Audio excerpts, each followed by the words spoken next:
Keberadaan kaum homoseksual di Indonesia masih menjadi kontroversi di negara yang mayoritas muslim, serta menjunjung nilai moral yang tinggi.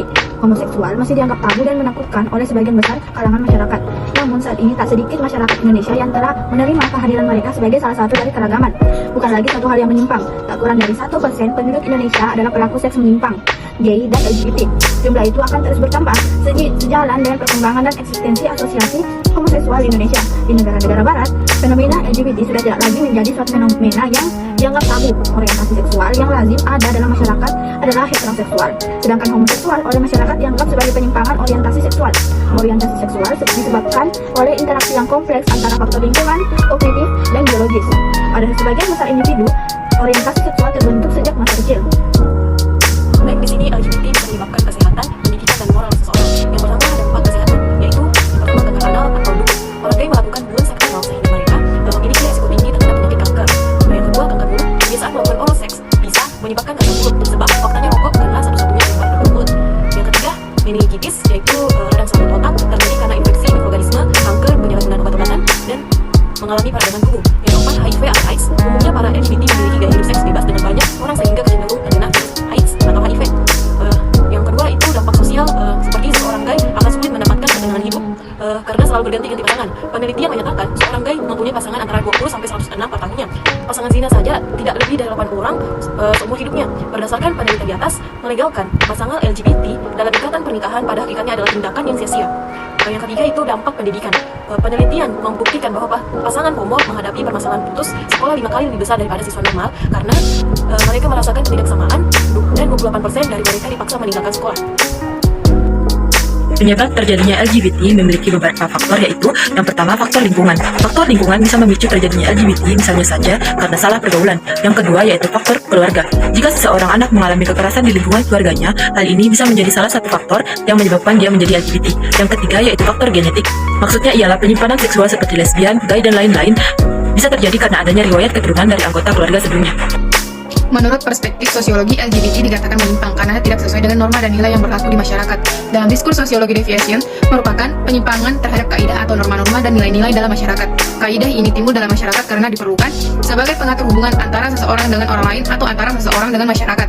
Diadakannya kaidah serta peraturan di dalam masyarakat bertujuan supaya ada konformitas warga masyarakat terhadap nilai-nilai yang berlaku di dalam masyarakat yang bersangkutan.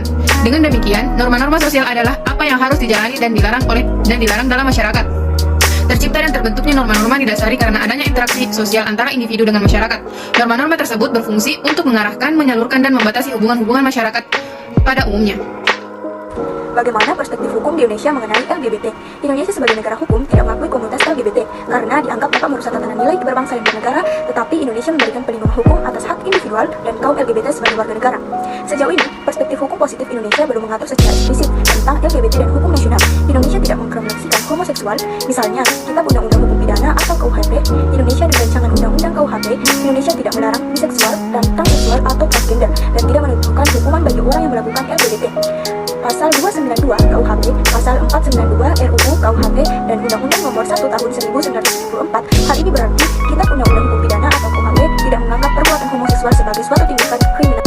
Contoh kasus LGBT di Indonesia. Contoh kasus LGBT yang sempat heboh yaitu pernikahan pasangan LGBT di Bali. 4 tahun lalu, masyarakat Bali digegerkan dengan berita pernikahan sesama jenis yang diadakan di sebuah kota kecil di Ubud, Gianyar. Melihat dari jumlah undangannya, pernikahannya di bulan September antara warga Indonesia dan warga Amerika Serikat itu tidak dilakukan secara diam-diam. Kedua orang tua dari salah satu mempelai pun datang dan pernikahan pun disahkan oleh seorang pemangku agama Hindu. Pernikahan ini pertama kali tercium oleh media lokal yang kemudian viral terdengar sampai ke pelosok negeri. Mendengar berita tersebut, Made Mangku Pastika, Gubernur Bali pada masanya mengaku geram dan menyayangkan upacara pernikahan ini. Generasi muda pembangunan Indonesia memandang fenomena LGBT sangat bertentangan dengan sila pertama dan sila kedua Pancasila, di mana sila pertama yang berbunyi ketuhanan yang maha esa. Ini berarti sila pertama mengandung nilai-nilai agama, di mana di antara 6 agama yang diakui di Indonesia tidak ada satupun yang membenarkan adanya fenomena LGBT.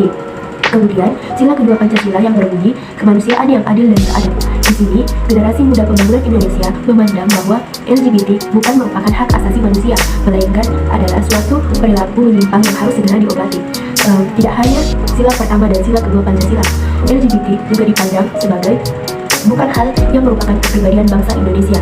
Artinya, dengan mengibarkan bendera LGBT itu sama dengan tidak menghargai ideologi Pancasila sebagai dasar negara Indonesia. Bagaimana cara menghadapi LGBT dalam lingkungan kita dan cara agar terhindar dari LGBT? Cara kita menghadapi yang pertama yaitu dengan menghakimi. Jangan pernah sekalipun kita menghakimi apalagi menceramahi mereka soal keputusan yang telah mereka buat. Mereka pasti sudah mengalami banyak pergolakan batin akibat rasa bersalah karena mempunyai orientasi seksual yang masih belum bisa diterima oleh banyak orang dan cenderung dianggap menyimpang. Yang kedua, perlakukan mereka sama dengan masyarakat di luar lainnya. Apabila perlu, tawarkan kepada mereka bantuan seperti bantuan konsultasi ataupun sekadar mendengarkan cerita. Karena dampak LGBT sangat mengerikan, sebaiknya ada upaya untuk mencegah timbulnya LGBT. Caranya antara lain sebagai berikut. Yang pertama, menjaga pergaulan. Yang kedua, menutup segala celah pornografi LGBT misalnya dari gadget. Orang tua harus aktif dalam hal ini. Ketiga, diadakan kajian atau seminar mengenai bahaya LGBT di sekolah-sekolah. Yang keempat, adanya undang-undang yang melarang adanya LGBT sehingga hal ini tidak menyebar semakin parah. Yang kelima, diadakan penyuluhan keagamaan mengenai LGBT yang menyimpang dari aturan agama. Dengan hal-hal tersebut diharapkan LGBT dapat dicegah dan penyebarannya tidak semakin luas. LGBT merupakan suatu masalah kejiwaan yang perlu ditangani oleh semua pihak, baik dari pelaku maupun lingkungan sekitarnya. Dengan adanya kerjasama yang baik, bukan tidak mungkin masalah LGBT yang menjadi kontroversi ini bisa dihadapi dan diatasi dengan